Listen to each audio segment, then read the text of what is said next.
Good day everyone. आज हम पढ़ेंगे Avogadro's law. By the way, I am Cash, your virtual teacher, and welcome to my channel learn with ease. हम concept discuss करने के साथ साथ बुक से रीडिंग भी करते हैं। बुक से रीडिंग के दौरान लर्नर्स आपने पेंसिल और हाइलाइटर अपने पास रखना है ताकि हम शॉर्ट क्वेश्चंस को लिख सकें और इम्पॉर्टेंट टेक्स्ट को हाईलाइट कर सकें। लर्नर्स, आज के लेसन में हम पढ़ेंगे Avogadro's law. Are you ready?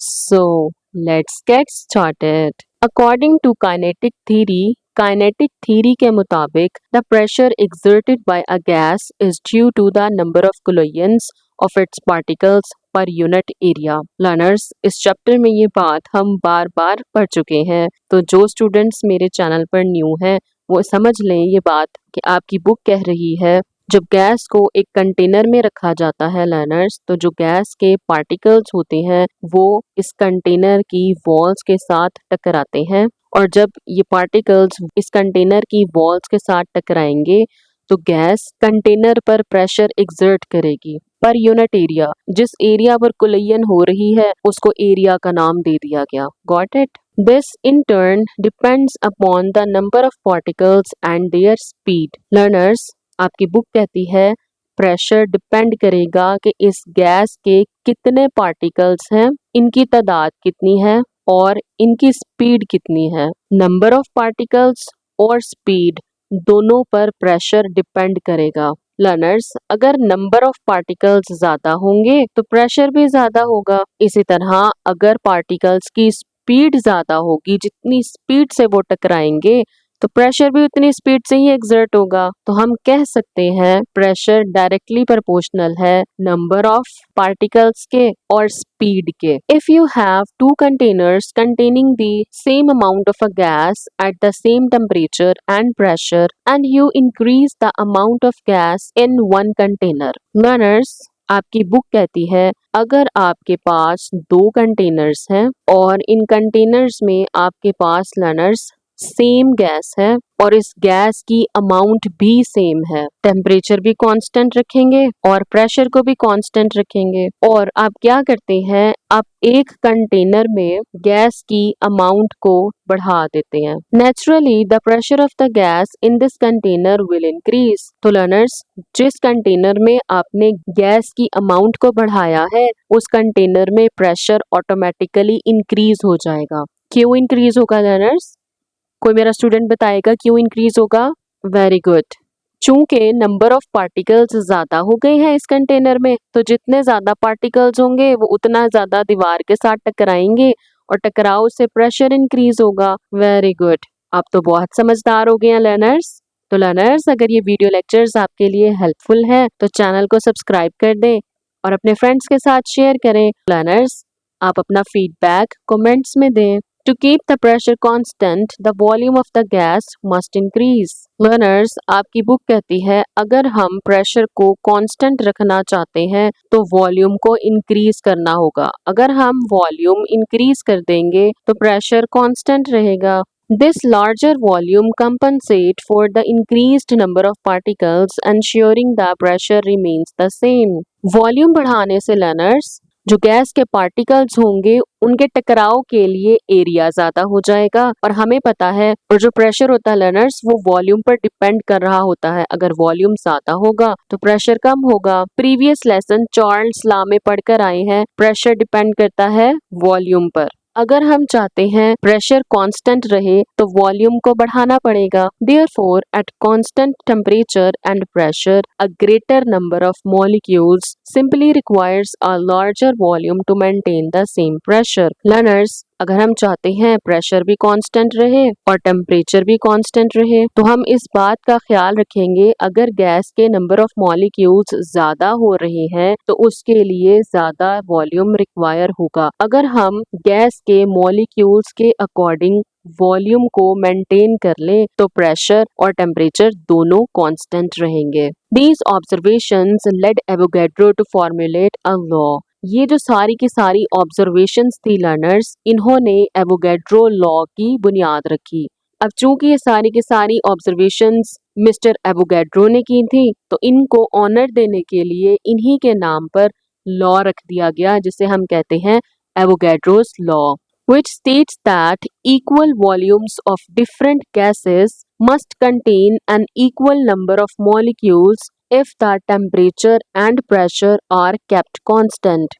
First कर लेते हैं, ये दो कंटेनर हैं, इस कंटेनर में ऑक्सीजन गैस है और इस कंटेनर में नाइट्रोजन गैस है। लर्नर्स, हम सपोज कर लेते हैं इस कंटेनर में भी 100 सेंटीमीटर क्यूब गैस है और इस कंटेनर में भी 100 सेंटीमीटर क्यूब नाइट्रोजन गैस है। तो इन दोनों का वॉल्यूम क्या है? सेम है। ऑल्दो डिफरेंट गैसेस हैं, लेकिन इनका वॉल्यूम सेम है। तो लर्नर्स, कांस्टेंट टेम्परेचर और प्रेशर पर इन दोनों कंटेनर्स में नंबर ऑफ मॉलिक्यूल्स सेम होंगे। Mathematically, Avogadro's law is written as volume directly proportional to number of molecules. तो लर्नर्स, एवोगैड्रो लॉ कहता है वॉल्यूम डायरेक्टली प्रोपोर्शनल होता है नंबर ऑफ पार्टिकल्स के। अगर आप नंबर ऑफ पार्टिकल्स को लर्नर्स बढ़ाएंगे तो ऑटोमेटिकली वॉल्यूम भी इंक्रीज होगा। शर्त क्या है? टेम्परेचर कांस्टेंट होना चाहिए और प्रेशर भी कांस्टेंट होना चाहिए। इन दोनों कंडीशंस पर लर्नर्स, जब भी नंबर ऑफ मॉलिक्यूल्स बढ़ेंगे या नंबर ऑफ पार्टिकल्स बढ़ेंगे तो लर्नर्स वॉल्यूम भी बढ़ना चाहिए। अच्छा जी, यहाँ पे आप देख सकते हैं 4 कंटेनर हैं, ऑक्सीजन गैस का, नाइट्रोजन गैस, मीथेन गैस और सल्फर डाइऑक्साइड गैस। इन चारों का लर्नर्स वॉल्यूम सेम है और वॉल्यूम कितना है? 100 सेंटीमीटर क्यूब। तो लर्नर्स, इन चारों कंटेनर्स में नंबर ऑफ पार्टिकल्स इक्वल होंगे, सेम होंगे। आपकी बुक कह रही है जब किसी भी गैस का वॉल्यूम सेम होगा तो उसके नंबर ऑफ मॉलिक्यूल्स भी सेम होंगे। ये बात याद रखने वाली है लर्नर्स और इम्पॉर्टेंट है। आप इस लाइन को हाईलाइट भी कर लें।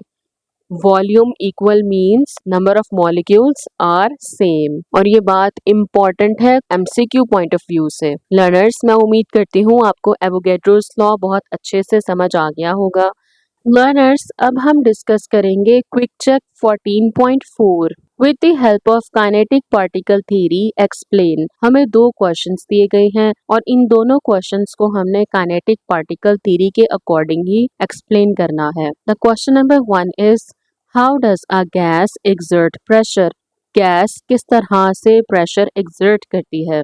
Gas pressure is caused by the continuous random collisions of gas molecules against the walls of the container. तो learners, गैस को जिस कंटेनर में रखा जाता है, गैस के मॉलिक्यूल्स रैंडम और कॉन्टिन्यूअस मोशन की वजह से जो गैस के मॉलिक्यूल्स होते हैं वो इस कंटेनर की वॉल्स के साथ टकराते हैं। तो लर्नर्स, जब ये गैस के मॉलिक्यूल्स इस कंटेनर की दीवारों के साथ टकराएंगे तो ये मॉलिक्यूल्स प्रेशर एक्सर्ट करेंगे, जिसे हम गैस प्रेशर का नाम दे देते हैं। The force exerted by these collisions per unit area is called gas pressure. तो लर्नर्स, ये मॉलिक्यूल्स इकट्ठे होकर जब इस कंटेनर की दीवार पर प्रेशर एक्सर्ट करेंगे, ये मॉलिक्यूल्स जब कंटेनर के एरिया यानी दीवार पर कोलिजन्स करेंगे, टकराएंगे, तो एक फोर्स एक्सर्ट होगी जिसे हम नाम देते हैं गैस प्रेशर का।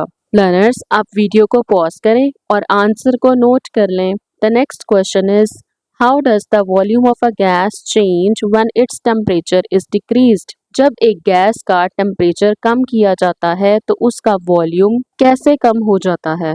साथ में एक शर्त भी लगा दी है, प्रेशर और मास कांस्टेंट होना चाहिए। The answer is, when the temperature of a gas is decreased at constant pressure and mass, जब एक गैस का टेम्परेचर कम किया जाता है कांस्टेंट प्रेशर और मास पर, इट्स वॉल्यूम डिक्रीजेस, उसका वॉल्यूम डेफिनेटली डिक्रीज होगा। कांस्टेंट प्रेशर और मास का मतलब होता है लर्नर्स, अगर एक गैस कंटेनर में रखी हुई है और अगर हमने एक्सपेरिमेंट स्टार्ट किया है 1 atm प्रेशर पर, तो एक्सपेरिमेंट के एंड पर भी जो प्रेशर है वो 1 atm ही रहना चाहिए। इट्स मीन अगर एक्सपेरिमेंट के लिए हमने 1 kg गैस ली है तो एक्सपेरिमेंट के एंड पर भी जो गैस की क्वांटिटी है वो 1 kg ही होनी चाहिए। लर्नर्स, अब हम अपनी बात को एक्सप्लेन करेंगे, तो आप हेडिंग दे लें एक्सप्लेनेशन।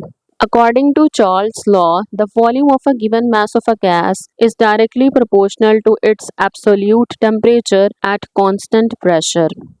लर्नर्स, प्रीवियस लेक्चर में हमने चार्ल्स लॉ बहुत अच्छे से समझा है। चार्ल्स लॉ कहता है वॉल्यूम डायरेक्टली प्रोपोर्शनल होता है टेम्परेचर के, और टेम्परेचर होना चाहिए केल्विन स्केल पर। इट्स मीन जब टेम्परेचर चेंज होगा तो वॉल्यूम भी चेंज होगा। मीन्स अगर हम टेम्परेचर को बढ़ाएंगे तो वॉल्यूम डेफिनेटली बढ़ना चाहिए, और अगर हम टेम्परेचर को कम करेंगे तो वॉल्यूम भी कम होना चाहिए।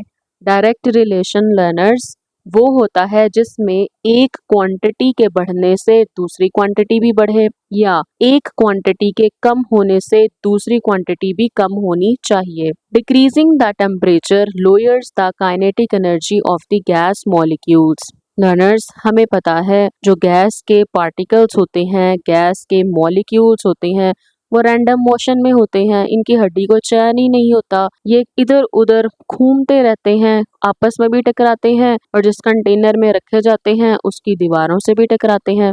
तो लर्नर्स, जब हम टेम्परेचर को कम कर देंगे, टेम्परेचर को कम करने से इनकी जो एवरेज काइनेटिक एनर्जी है वो भी कम हो जाएगी, और जब गैस के मॉलिक्यूल्स की एवरेज काइनेटिक एनर्जी कम होगी तो गैस के मॉलिक्यूल्स के दरमियान जो डिस्टेंस है वो भी कम हो जाएगा। जब गैस के मॉलिक्यूल्स के दरमियान डिस्टेंस कम होगा तो वॉल्यूम भी कम हो जाएगा। देखें, एक चीज के कम होने से हर चीज कम होती जा रही है। लर्नर्स, मैं उम्मीद करती हूँ आपको इन क्वेश्चंस की बहुत अच्छे से समझ आ गई होगी। तो लर्नर्स, आप वीडियो को पॉज कीजिए और आंसर को नोट कर लें।